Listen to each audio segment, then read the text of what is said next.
What's up everyone, Darcblade here with my next episode in Charting the Maps in Uncharted 3. A guide to each of the levels in the multiplayer. Now we're going to be talking about the Molten Ruins in this episode, so let's get started. Now the heroes spawn here on one side of the map, whilst on the complete opposite, mirror opposite, their villains spawn. Both sides have a good run at each other on this map. They can throw grenades that pretty much can guarantee, well almost guarantee, an instant kill. As long as both parties run directly towards each other, their engagement meets pretty quickly, put it that way. Anyway, the power weapons on this map, there are only two really. The M32 hammer spawns in the little bridge archway near the centre of the map, and directly above that in the tower you'll find a Mag 5. Now there is a riot shield on this map, but I personally don't always count that as a power weapon. Anyway, there's really two sections to this map. Well, two sections I'd call it.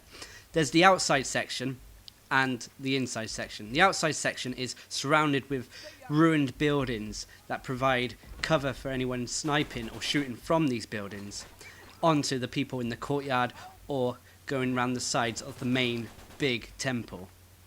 Now all these buildings here bear a similarity, a mirrored effect to the other buildings around them. The alleyways that surround these buildings as well feature great similarities to the other alleyways in the map. These areas feature a lot of close quarters fighting, as there are a lot of turns, a lot of areas where you can break line of sight from people or attackers. You can get a lot of ambushes in these areas as well. Half the time as well, people tend to spawn in these buildings, especially if the combat is focused around the centre of the map, or mainly inside the ruined temple, which tends to be the case for most people. This is the centre courtyard. A lot of fighting tends to happen here. This is probably the most, if not the second most, heavy combat area. This is the centre area, the centre bridge that connects the inside of the ruined temple to the outside courtyard. As well as the courtyard, fighting tends to spill off into this area, especially when a treasure spawns in this area. This is the western courtyard, if you're looking towards the temple from the outside. This is a heavy area of fighting as well. A lot of people tend to skirmish around here, as it contains an entrance that goes inside the ruined temple in the centre of the map. This is on the eastern side, facing the temple. This is exactly the same as the western side. A lot of heavy fighting, especially if people are coming in and out of the temple around that area. Both these areas also feature spawn points if there are not many people around in these locations. There are various tunnels and archways that surround the ruined temple on the exterior. People can take advantage of these and try to launch surprise attacks or sneak attacks on people. Now this shows the way to the highest vantage point of the map. It's a little alcove or balcony area, whatever you want to call it, where snipers can get a good overview of the entire map. If you do choose to snipe from this position though, be wary, as people have an advantage of sneaking up upon you and getting you taken down pretty quickly.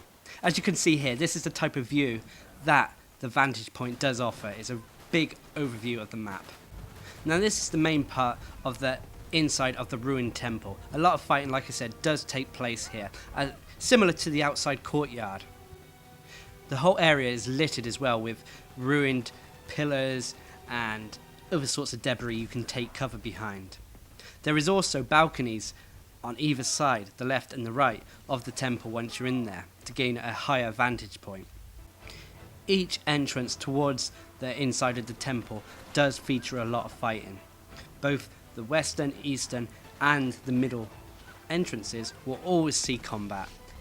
One tactic I find is to try to bottleneck people. When teams are following each other around closely, they tend to flow and bottleneck themselves through these entrances. A good team can take great advantage of this and get a lot of kills this way. Now the Molten Ruins is returning from Uncharted 2. It was originally a map in that game, and nothing much has really changed. You always have to constantly watch your back. The level is quite small, so it's quite free flowing. There are not many areas in this map you can have a respite from the combat. Anyway, this has been the Molten Ruins in my series Charting the Maps in Uncharted 3's multiplayer. I hope you liked the video and found it useful. I've been Darcblade. Subscribe and like for more.